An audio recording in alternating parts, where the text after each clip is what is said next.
इंसान कभी विचार किया है यहां पे किस लिए आया है और आखिर जाना कहां है, किस लिए आया है।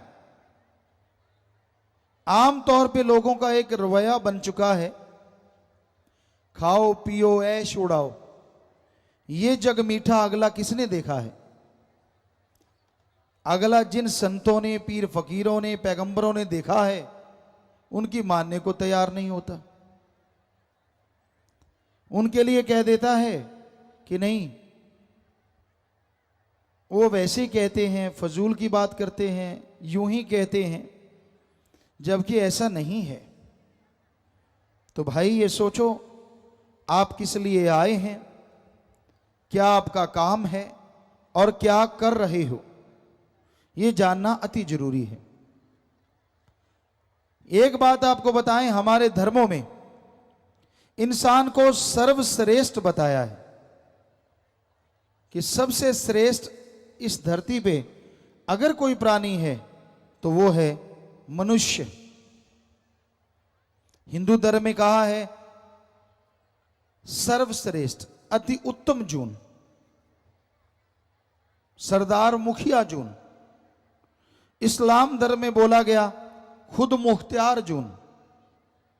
सिख धर्म में कहा गया सर्वश्रेष्ठ सरदार मुखिया जून। और इंग्लिश फकीर भी यही कहते हैं कि इंसान जैसा कोई दूसरा नहीं। पर सोचने वाली बात है कि इंसान ऐसा क्या कर्म करता है जिससे कहा जाए कि वाकई जो गुरुओं ने, पीर पैगंबरों ने, ऋषि मुनियों ने कहा है वो सही है, कि वाकई इंसान जैसा कोई नहीं है। देखते हैं आदमी और जानवर, पशु पक्षी में क्या फर्क है।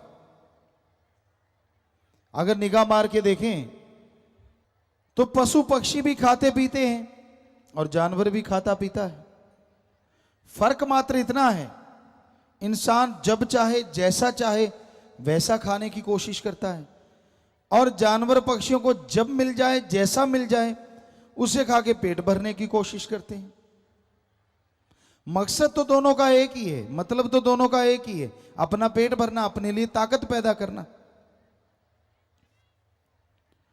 तो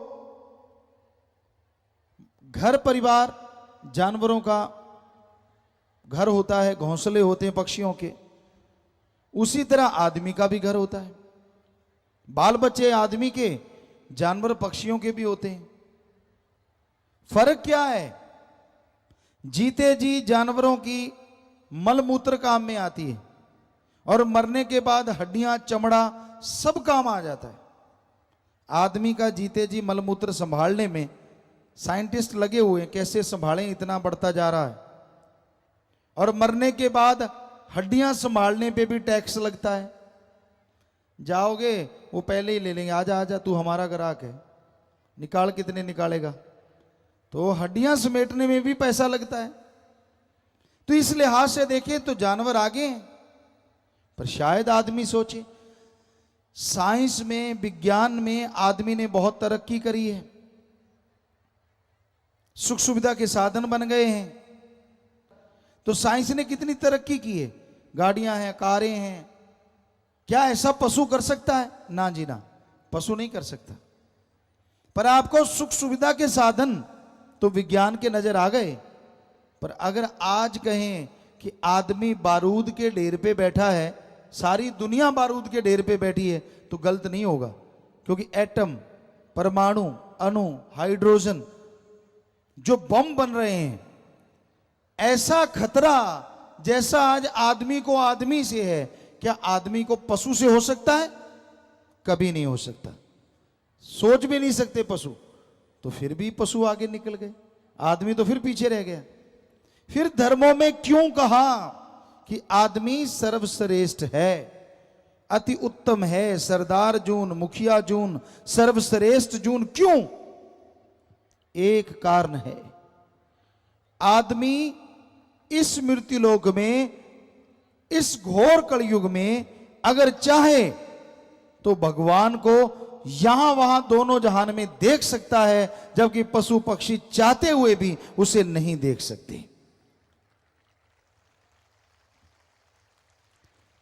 आदमी को भगवान ने यह ताकत दी है, अगर भगवान का नाम जपे, जीते जी गम दुख दर्द चिंता बीमारियों से मुक्ति, मरने के बाद आवागमन से मुक्ति आदमी को मिल सकती है, जबकि देवी देवता को भी नहीं मिल सकती, पशु पक्षियों की तो बात छोड़ो। इसलिए आदमी को हमारे गुरुओं ने, ऋषि मुनियों ने, संत पीर पैगंबरों ने सर्वश्रेष्ठ कहा। अब आप खुद देख लो, क्या आदमी वाला काम करते हो? कभी भक्ति करते हो कि सारा दिन चुगली निंदा हथाई कर रहे हैं, इधर की उधर, उधर की इधर, इधर को उंगली लगाई लड़ दी, उधर के लगा दी? तो भाई ये कोई आदमियों वाले काम है? हमारे वेद शास्त्र, हमने सभी पवित्र ग्रंथ पढ़े, हिंदू धर्म के हमारे वेद शास्त्र, और जिनमें गीता रामायण महाभारत, चारों वेद, पांचवा वेद महाभारत को भी कहा जाता है। इसके अलावा इस्लाम धर्म की पवित्र कुरान शरीफ, कुरान मजीद, सिख धर्म की पवित्र गुरुवाणी, ईसाई धर्म की पवित्र बाइबल, कबीर जी, शेख फरीद जी, नामदेव, धन्ना भगत, रविदास, बहुत सारे संत, बौद्धिस्ट, जैनिस्ट, सभी धर्मों की बाणी पढ़ी। बिश्नोई धर्म के जांबा जी, उनकी बाणी पढ़ी, उनका गुटका पढ़ा। तो सभी धर्मों की बाणी पढ़ी। सारे धर्मों में यही कहा गया है जो हम आपको आज बताएंगे। 100% यही बात आती है कि आदमी कहलाने के हकदार तो ही हो अगर आदमी वाला काम करो, वरना शैतान से भी आप आगे हो।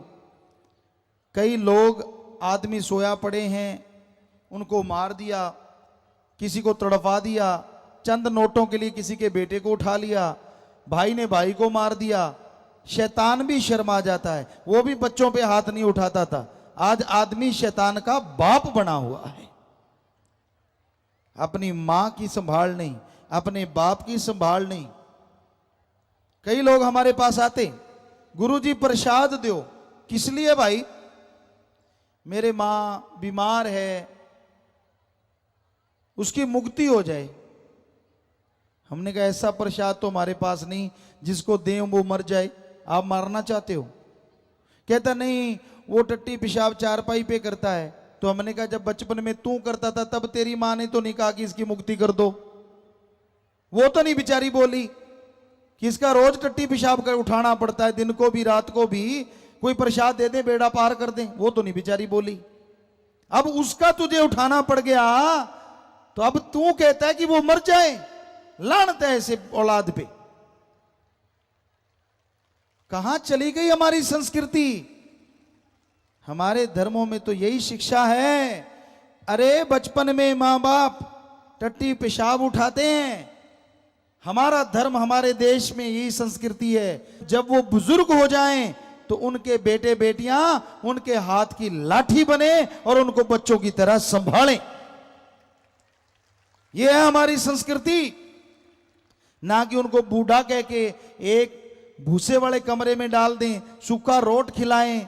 नहीं नहीं नहीं, मरने के बाद आप खर्चा करते हो, शर्म नहीं आती?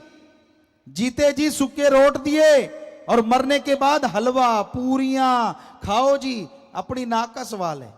और जब वो जीते जी उनको नहीं खिलाए तब नाक किधर गई थी? शर्म नहीं आती? जिन्होंने बड़ा किया, पढ़ाया लिखाया, ठीक है उनमें अवगुण हो सकते हैं तो वो भी आदमी, क्या हुआ अगर मां बाप हैं? उनमें भी अवगुण हो सकते हैं, उनमें भी बुरी आदतें हो सकती हैं। आपकी नहीं बनती तो राड़ से बाढ़ अच्छी, अलग रहो, लेकिन उनको कभी बुरा ना कहो और उनकी सेवा से मुंह ना मोड़ो। जितना हो सके उनकी सेवा करते रहो। घर से सेवा शुरू करो, फिर करो समाज की सेवा। पर आज का युग ही ऐसा है। हमने देखा बुजुर्गों को बूढ़िया, डैनिया, इतने इतने गंदे नाम लेंगे भी। है तो तेरा ही खून, तेरा ही बाप है, तेरी मां है, क्या कह रहा है? शर्म नहीं आती तुझे? अपनी मां के लिए, बाप के लिए इतने निरादर के शब्द प्रयोग में लाता है। और मां बाप को भी चाहिए, बच्चों को आशीर्वाद दें। एक उम्र होती है, वेदों में लिखा हमारे, वो तो 75 साल था, लेकिन आज की उम्र माने तो 50-55 साल। उसके बाद आपको संन्यास लेना चाहिए। बच्चों के कंधे पे सारा बोझ डालो कारोबार का, कि बेटा मैं बैठा हूं, काम धंधा संभाल, मेरे अनुभव की जरूरत पड़े तो मेरे से पूछ ले, वरना भाई मेरे से जैसा अच्छा बुरा हुआ कर लिया, अब तू जान। और खुद करो भक्ति। पर बुजुर्ग टांग अड़ाते ही रहते हैं, हटते नहीं। ऐसे नहीं ऐसे करो, ऐसे नहीं ऐसे करो। अरे इतनी कमजोर टांगे हुई पड़ी है, क्यों उड़ा रहा है? राम राम जप, ये लिखा हमारे धर्मों में। पर हमने देखा है नौजवानों को कम फिक्र होता है, बुजुर्ग जो जो। एक माता आई, हमने कहा बोल माता क्या चाहिए? बातें चल रही थी, संगत बैठी थी। हमने कहा शायद कोई बीमार होगी कुछ, या भगवान का नाम मांगेगी। कहती गुरुजी एक बात सुनो, हाँ मुझे पड़पोता चाहिए। तेरी आगे बेटों ने पोतों ने रंग लगा दिया। कहती नहीं रंग तो नहीं लगाया, फिर भी दिल करे। अरे भगवान को पाने का दिल क्यों नहीं करता? आगे से आगे फंसते जा रहे हैं, फंसते जा रहे हैं।